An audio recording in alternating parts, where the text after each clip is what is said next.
The Kiss at Camp by Sevastian Winters. When you're 10 years old and have a crush on the prettiest girl at church camp, it feels pretty good. You want everyone to know it. Everyone but her. I'd had a crush on Amy Flanagan from the first time I laid eyes on her, 2 years earlier, in Sunday school. Blonde hair, blue eyes, a smile that could light up the darkest night. Her mom was the teacher. Amy was cute, friendly, self-assured, every bit as smart as me. And like her mother, who was a famous singer, even at 10, Amy had a voice even the angels envied when she sang. Amy hung the moon and made it shine. Later in life, when the movie Forrest Gump came out, I identified completely with Forrest because of his absolute obsession with his girl, Jenny. In her presence, I felt seen, respected, liked, and relevant. But at the same time, I also felt cripplingly stupid. The majority of guys reading right now can relate, and her name is on the tip of their tongues. It's part of what made the movie so relatable for us all.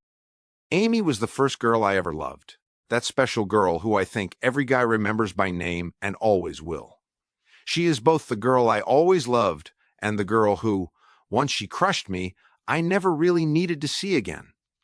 Indeed, in my late 40s, I had stopped by to see her parents during a visit to my hometown, and upon learning that she and her husband were on their way over as well, I quickly found a reason to extricate myself, simply to avoid all the emotions involved with seeing her again. Now let me be very clear before we get back to the story of what happened at church camp. Amy was no Jenny. She was the furthest thing from troubled or abused. Indeed, she was just the opposite. She came from affluence and was everyone's dream. When I eventually got to take her to my senior prom, though we went to different high schools, everyone considered important in my school already knew who she was.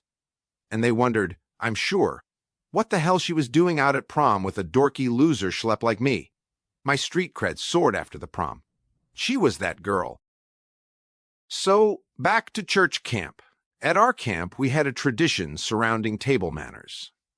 If in the course of eating a meal in the camp mess hall, you were caught forgetting your manners by your all too eagerly observant peers and committing the grievous sin of placing your elbows on the table, not once, but twice, said peers, in their infinite cruelty, and with entirely too much glee, sang you a little song. The song was one you were entirely too eager to sing yourself unless you were the one sitting in the hot seat. On that day, in August of 1981, I sat in the round-glassed cafeteria during lunch. Thoughts of the afternoon's recreational activities raced through my head, including a water balloon fight and other typical things a 10-year-old boy thinks about. But one thing that was specifically not running through my head that day was my table manners. I felt the shift in the air as it started. At first I was excited. Who was it that was about to be roasted?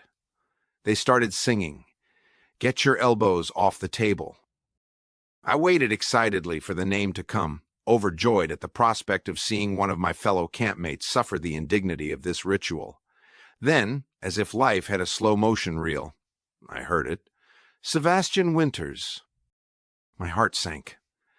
Then, as if the song was meant specifically to make sure I felt the dread of what would come next for a second time, they reiterated the line, "Get your elbows off the table.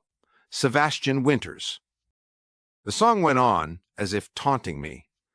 For at the end of the song, I knew for sure there would be an embarrassing task I would have to perform, to the delight of wretched little onlookers. They continued the song. It felt like both an eternity and the world's fastest song all at once. We've seen you do it twice. And it isn't very nice.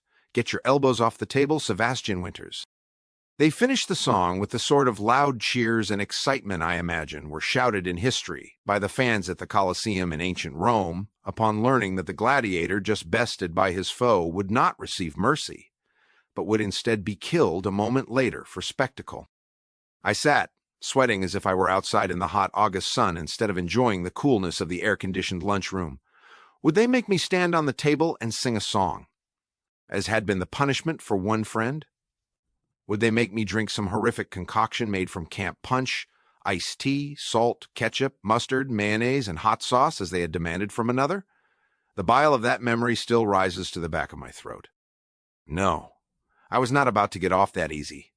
My friends, if they could still be called that, were much more devious and cruel-hearted than that. There was not a drop of mercy in that room, and I guess they'd had their fill of me.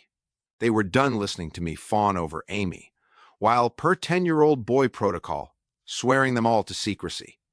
They were done with watching me pretend to be the sort of cool around her that even John Travolta, a.k.a. Danny Zuko, couldn't pull off when he reacquainted with Sandy, his summer fling in the movie Grease.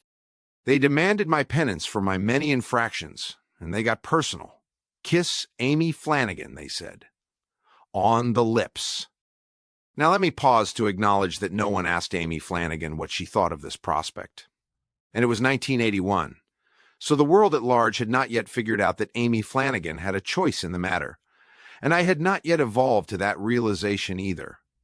None of us had. Of course, being the bold, devil-may-care, swaggering, tough, street-smart, wisecracking little I'm not afraid of anything sort of asshole I was back then. Before I learned to be as admirably humble as I am now, I responded exactly how one might expect. I burst into tears. Big, hot, face-staining tears. I was angry. I was hurt. I was betrayed. And despite the fact that I desperately wanted to kiss Amy Flanagan on the mouth, the only thing I wanted more than anything in the world that day was to not kiss Amy Flanagan on the mouth. The camp counselors quickly figured out that the prank was going too far and proposed an alternative if I were willing. Instead of kissing Amy on the lips, I could kiss her on the cheek, but only if I would first go outside into the sweltering heat and run, as fast as I could, around the building 10 times first. I agreed. I can still smell the dust churned up by my rushing feet and taste the anger of my frustration with myself for not having just manned up and laid one on her. Several minutes later, completely out of breath, sweating profusely, and to the cheers of every kid in the room, Amy leaned over and offered me her cheek. "I'm sorry," I said as I leaned in and gave her a quick peck and felt the electricity of her touch, followed by the heat of 1,000 suns rushing to my fully embarrassed face.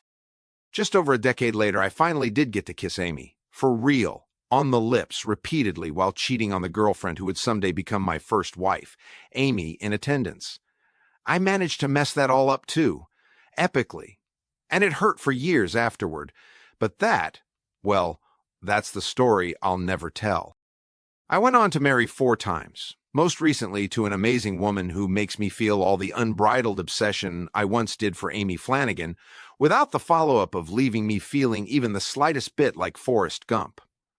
Indeed, my wife makes me feel like I can do absolutely anything. She keeps me wanting to impress her like a 10-year-old boy showing a little girl how big his muscles are, something I still do at nearly 54, and just how many push-ups I can do.